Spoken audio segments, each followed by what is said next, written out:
नमस्कार मित्रों, स्वागत है आपका अपने YouTube channel new academy official में। आशा करते हैं कि आप लोग अच्छे होंगे। फ्रेंड्स, आज हम बात करने वाले हैं यूपी पीसीएस एसटीए 2024 की, जिसका विज्ञापन जो है कल आपको पूरा विस्तृत विज्ञापन देखने को मिल गया है और उसमें क्या योग्यता है सब कुछ चीज़ें क्लियर हो गई हैं। ठीक है, एग्ज़ाम पैटर्न क्या होगा ये इसके बारे में बात करेंगे, अर्थात हम पूरी संपूर्ण जानकारी के बारे में बात करेंगे। किस पोस्ट के लिए आपका इंटरव्यू होगा, किस पोस्ट के लिए इंटरव्यू नहीं होगा, सारी चीज़ों की बात करेंगे। वीडियो शुरू करने से पहले जो मित्र चैनल पे पहली बार आए हैं वो वीडियो को लाइक करने के साथ साथ जो है चैनल को सब्सक्राइब करें और बेल आइकन को दबा लें, जिससे उनको जो है आने वाली वीडियो की नोटिफिकेशन मिलती रहे। तो आप देख सकते हैं कि ये जो है उत्तर प्रदेश लोक सेवा आयोग का सम्मिलित राज्य कृषि सेवा परीक्षा 2024 का जो है नोटिफिकेशन है। इसमें ऑनलाइन परीक्षा बैंक से जमा करने के स्वीकार सबमिट करने की तिथि, अंतिम तिथि जो है 10/5 है, अर्थात 10 मई तक आप अपने आवेदन को जमा कर सकते हैं और अगर आवेदन में कोई गलती हो जाती तो उसको 16 मई तक सुधार कर सकते हैं। ठीक है, और सबसे महत्वपूर्ण बात ये है कि जो है ओटीआर बहुत सारे कृषि के छात्रों ने अभी तक ओटीआर नहीं किया है, तो इसमें लिखा हुआ है कि बिना ओटीआर के जो है आप इसमें आवेदन नहीं कर सकते हैं। ओटीआर आपको ऐसे अभ्यर्थी जिन्होंने ओटीआर नंबर प्राप्त नहीं किया है वो ऑनलाइन आवेदन के 72 घंटे पूर्व वेबसाइट पर ओटीआर नंबर प्राप्त कर लें। बिना ओटीआर नंबर प्राप्त करने के उपरांत ही आप जो है ऑनलाइन सबमिशन कर सकते हैं। तो ओटीआर कैसे करना है आप लोग जो है वेबसाइट पे जाके यूपीपीएससी के कर सकते हैं। अगर आप लोग नहीं कर पा रहे हैं, कोई दिक्कत आ रही है, अगर आप लोग कहेंगे तो इसके लिए एक अलग से वीडियो बना दिया जाएगा, जिससे आपको ओटीआर भरने में कोई समस्या नहीं होगी। ठीक है, लेकिन हमें लगता है कि आप लोग उसको कर लेंगे। चलिए अब हम देख लेते हैं सबसे पहले रिक्तियों की संख्या, किस पोस्ट में कितने पद आए हुए हैं, उन सब सारी चीज़ों को हम लोग देखेंगे। तो आप देख सकते हैं जिला उद्यान अधिकारी जो है इसमें केवल 3 पोस्ट है, एक ईडब्ल्यूएस, एक ओबीसी, एक अनुसूचित जाति की। ठीक है, और फिर आगे बढ़ेंगे तो प्रधानाचार्य, राजकीय खाद्य प्रसंस्करण में एक ही पद है, उत्तर प्रदेश कृषि सेवा रसायन शाखा में 22, वनस्पति शाखा में आपको 11, सस्य शाखा में 13 और रक्षा शाखा में 36। ठीक है, और विकास शाखा में सारे लोग फॉर्म भर पाएंगे, 34 है। और वरिष्ठ सहायक ग्रुप ए की जो शाखा उसमें 6 है और वनस्पति शाखा में 1 है। ठीक है, फिर आपका पौध संरक्षण में 98, मुझे लगता है सबसे ज़्यादा सीटीसी में है। और फिर जो है आपका वरिष्ठ सहायक जो है रसायन शाखा में 20 और इसमें प्रावधिक शाखा में 21 पद है। टोटल 259 पद है और किस मतलब कैटेगरी में कितने पद हैं ये इसमें दिया हुआ है। और ये पहली बार मुझे जो है मतलब देखने को मिला है, जनरली ये जो है देते नहीं हैं कि किस कैटेगरी में कितने पद हैं, तो ये बहुत अच्छा है अगर आया हुआ है। अब सबसे महत्वपूर्ण चीज़ जो है वो है कि किस पद में क्या योग्यता मांगी गई है और कौन है और किस माध्यम से उसको भरा जाएगा। ठीक है, तो क्या है उसका चयन का आधार ये भी इसमें बता दिया गया है। देखिए उसमें 2 कैटेगरी में इन्होंने बांट दिया है। ग्रुप ए लिखित परीक्षा प्लस साक्षात्कार के माध्यम से चयन होने वाले पद हैं, जैसे जिला उद्यान अधिकारी, इसमें आपका क्या होगा, इसमें आपका जो है प्री होगा, मेंस होगा, फिर इंटरव्यू होगा। इन्होंने देखिए हमने भी आपको बताया था कि केवल मेंस परीक्षा होगी, वो ऑब्जेक्टिव होगी, और इन्होंने पेपर में भी बाकायदे निकला हुआ था, लेकिन पता नहीं क्या हुआ आते समय में कि इन्होंने अपना डिसीजन चेंज करके पुराने ही पैटर्न को जारी रखा है। ठीक है, तो इसमें जो है इन्होंने क्या योग्यता मांगी है, किसी मान्यता प्राप्त देख सकते हैं, किसी मान्यता प्राप्त विश्वविद्यालय या संस्थान से कृषि विज्ञान उद्यान विज्ञान में स्नातक बीएससी कृषि उद्यान की उपाधि होनी चाहिए, कृषि या उद्यान की उपाधि होनी चाहिए। ठीक है, तो इसमें यह है, इसमें मुझे जो समझ में आ रहा है कि इसमें इन्होंने समकक्ष कहीं लिखा नहीं है और एक चीज़ ना ही कृषि स्नातक लिखा है, तो इसमें जो है केवल यही लोगों को मौका मिलेगा। कृषि मतलब बीएससी एग्रीकल्चर और हॉर्टिकल्चर, और बाकी चीज़ों में इन्होंने जहाँ भी लिखा हुआ है कृषि स्नातक, और उसका नीचे अभी मैं दिखाता हूँ कि कृषि स्नातक का उन्होंने एक्सप्लेन भी किया है। दूसरा आता है कि उद्यान प्रधानाचार्य राजकीय खाद्य विज्ञान प्रशिक्षण। इसमें आप देख सकते हैं किसी मान्यता प्राप्त संस्थान से विज्ञान स्नातक बीएससी, जिसमें एक विषय के रूप में रसायन हो, ठीक है, अथवा किसी मान्यता प्राप्त विद्यालय संस्थान से कृषि विज्ञान में स्नातक, या बीएससी के बाद जो है खाद्य प्रसंस्करण प्रौद्योगिकी लखनऊ से मान्यता प्राप्त से फल एवं साग सब्जी में 2 वर्षीय स्नातकोत्तर की उपाधि, अथवा किसी मान्यता प्राप्त संस्थान से खाद्य प्रौद्योगिकी खाद्य प्रशिक्षण विज्ञान स्नातकोत्तर एमएससी। तो जिन्होंने विज्ञान से अगर इसमें बीएससी किया है तो वो लोग भी इसमें फॉर्म भर सकते हैं, एक सीट है।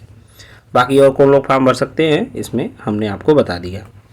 रसायन शाखा में आप देख सकते हैं, रसायन शाखा में इन्होंने कहा है किसी विश्वविद्यालय से कृषि रसायन विज्ञान मृदा संरक्षण में स्नातकोत्तर की उपाधि, या भारत सरकार के द्वारा समकक्ष प्राप्त कोई अर्हता। समकक्ष यहाँ पे लिखा हुआ है, और समकक्ष कौन किनको माना है वो भी यहाँ पे दे दिया है। तो आप यहाँ पे देख सकते हैं ये इन सारी चीज़ों में। अब आते हैं कि जिसमें सारे लोग भर सकते हैं। देखिए जैसे रसायन शाखा वनस्पति शाखा है, तो जिसमें इसमें जिनका स्नातकोत्तर उपाधि होगा वनस्पति कृषि वनस्पति में होगी, ठीक है, तो वही भर सकते हैं। इसमें स्नातकोत्तर चाहिए। इसमें भी आपका सस्य विज्ञान में देख सकते हैं स्नातकोत्तर चाहिए, वो भी एग्रोनॉमी में, ठीक है। रक्षा शाखा में भी आपका कीट विज्ञान या पौध संरक्षण में आपका एमएससी चाहिए। तो जिनका एमएससी है वो लोग ही फॉर्म भर सकते हैं। फिर आते हैं इसमें, इसी पद में मुझे लगता है सभी लोग एलिजिबल होंगे।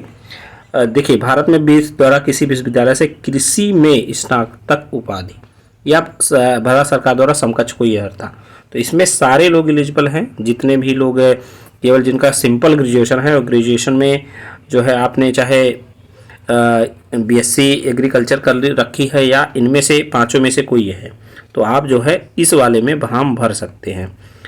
कृषि BSc agriculture, BSc horticulture, forestry, कृषि अभियांत्रिकी या होम साइंस, इन पांचों लोग जो है इसमें भर पाएंगे। सबसे ज़्यादा भीड़ मुझे लगता है इसी में होने वाली है, ठीक है। तो ये हो गया कि जो लिखित परीक्षा एवं साक्षात्कार के माध्यम से भरने वाले हैं। और देखिए इन्होंने समकक्ष का पूरा लिख दिया है, मैं नहीं खुद बता रहा हूँ, ये इन्होंने खुद लिखा है। आप यहाँ पे पढ़ेंगे कि अनिवार्य शैक्षिक अर्हता कृषि में स्नातक अथवा उसके समकक्ष को स्पष्ट करने का ये बता रहे हैं। अगर कहीं कृषि स्नातक लिखा है तो इतने लोग इसमें आ जाएंगे, लेकिन कृषि विज्ञान में स्नातक लिखा है तो वहाँ पे जो है क्या रहेगा, केवल और केवल बीएससी एग्रीकल्चर रहेगा, जैसा कि उसमें है उद्यान अधिकारी में, ठीक है। फिर इन्होंने इसके शैक्षिक योग्यता को पूरा बताया हुआ है। अगर हम पूरा पढ़ेंगे तो वीडियो काफ़ी लंबा हो जाएगा, तो आप लोग को ये मिल जाएगा, आप लोगों के पास होगा भी, तो आप लोग उसको ध्यानपूर्वक देख सकते हैं।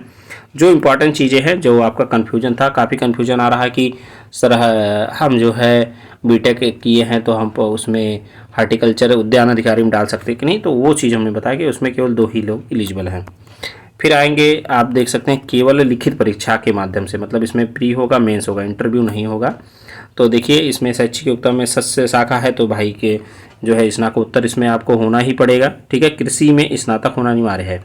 तो यहाँ पे देखिए आपकी जो है हार्टिकल्चर से भी करके अगर कोई गया होगा, पता नहीं कर पाते कि नहीं, कि आपने हार्टिकल्चर से बीएससी किया है और एमएससी आपका उसमें अगर क्या नाम है सस्य विज्ञान में होगा कि नहीं ये नहीं पता, अगर है तो आप तब भी भर सकते हैं। देखिए कृषि में स्नातक लिखा है इसमें, तो यहाँ हो जाएगा, ठीक है। आप वनस्पति शाखा में है, पौध संरक्षण में है, रसायन शाखा में है, तो आपका कृषि में जो है स्नातक होना अनिवार्य है, ठीक। तो यहाँ पे ये कोई ज़रूरी नहीं है कि आपका केवल बीएससी एग्रीकल्चर हो, वो पांचों में से कोई भी स्नातक आपने किया हो तो आप भर सकते हैं फॉर्म इसमें। जैसे इसमें है देखिए मान्यता प्राप्त किसी भी कृषि से संबंधित क्षेत्र में स्नातकोत्तर, तो इसमें भी आपने अगर किसी क्षेत्र से किया है तो आप भर सकते हैं। जैसे सॉरी जैसे कि आपने मान लीजिए आपने किया है क्या नाम है एमएससी आपने किसी में किया, हार्टिकल्चर में किया है, एग्रोनॉमी में किया है, आपने एमटेक किया है, तो वो लोग भी इसमें फॉर्म भर सकते हैं, ठीक है। यही बताना था आपको। तो शैक्षिक योग्यता से संबंधित जो चीज़ें थी हमने आपको बता दिया है। अब आइए देखते हैं उस पर जो है पाठ्यक्रम पे पाठ्यक्रम और परीक्षा उस पर कि जो कि हमने पहले बताया था कि इसमें आपका हमने क्या बताया था, उन्होंने अपने वेबसाइट पे आज भी वही डाल रखा है, जो है उन्होंने वहाँ पे चेंज कर देना चाहिए, लिखित परीक्षा एवं साक्षात्कार के माध्यम से या जो भी है उसको, लेकिन वही पुराना पैटर्न है जो पैटर्न पहले था। उसमें आपका प्रारंभिक परीक्षा होगी और मुख्य परीक्षा होगी और कुछ चीज़ों में साक्षात्कार होगा, जिनके साक्षात्कार होना है वो हमने बता दिया आपका। देखिए पहला प्रश्न पत्र होगा जो है प्री होगा। प्री में 120 प्रश्न आपके आएंगे, ठीक है। 40 प्रश्न आपके सामान्य अध्ययन से और 80 प्रश्न आपके एग्रीकल्चर से पूछे जाएंगे। पूरे 300 का पेपर होगा, 2.5 नंबर का एक क्वेश्चन, 2 घंटे का आपका समय मिलेगा, ठीक है। द्वितीय चरण में आपका क्या होगा, लिखित द्वितीय चरण में आपका मेंस एग्जाम होगा, मेंस एग्जाम, जो कि इसमें 3 प्रश्न पत्र होंगे, ठीक है। 3 प्रश्न पत्र होंगे। प्रश्नों की संख्या यहाँ पे दिया है 3, प्रश्न पत्रों की संख्या मतलब 3 प्रश्न पत्र आपके मेंस में होंगे। प्रथम प्रश्न पत्र होगा सामान्य अध्ययन का, किसका होगा, सामान्य अध्ययन का, ठीक है। और द्वितीय प्रश्न होगा सामान्य हिंदी एवं निबंध का, जो सबके लिए अनिवार्य होगा। और इसके बाद उसी जो है प्रथम सत्र समावधि, द्वितीय सत्र समावधि और तृतीय प्रश्न पत्र होगा आपका, जो कि आपके विषय से संबंधित होगा। इसमें वैकल्पिक विषय जो सबका अलग अलग होगा, जिस शाखा से आप जो है फॉर्म डालेंगे। इसके बाद ये हो जाएगा। फिर आपका जो है अंतिम जो होगा, जिसमें साक्षात्कार है, तो उसमें 50 अंक का साक्षात्कार होना है। तो आपका ये चीज़ें पूरी आपको स्पष्ट है। और इसका अगर जो है आप लोगों का जिनके पास ये नोटिफिकेशन नहीं है, तो हम अपने अभी ग्रुप में डाल देंगे, तो आप लोग वहाँ से पढ़ सकते हैं। ये पूरा मेंस का सिलेबस दिया हुआ है। तो यही चीज़ आपको बतानी थी कि OTR कर लीजिए, बिना OTR के आप फॉर्म नहीं भर सकते हैं। और कृषि वाला जो उसमें समकक्ष वाला मामला था, तो उसमें जहाँ पे लिखा है कृषि में स्नातक, तो वहाँ पे आप जो है 5 लोग जो हैं वो फॉर्म भर सकते हैं, ये 5 लोग, ठीक है। 1 मिनट में मैं आपको फिर से दिखा देता हूँ वो चीज़ जो समकक्ष वाला है, इसके नीचे ही है। हाँ, तो जहाँ पे कृषि स्नातक लिखा है वो लोग कृषि स्नातक में इतने लोग आ जाएंगे, ठीक है।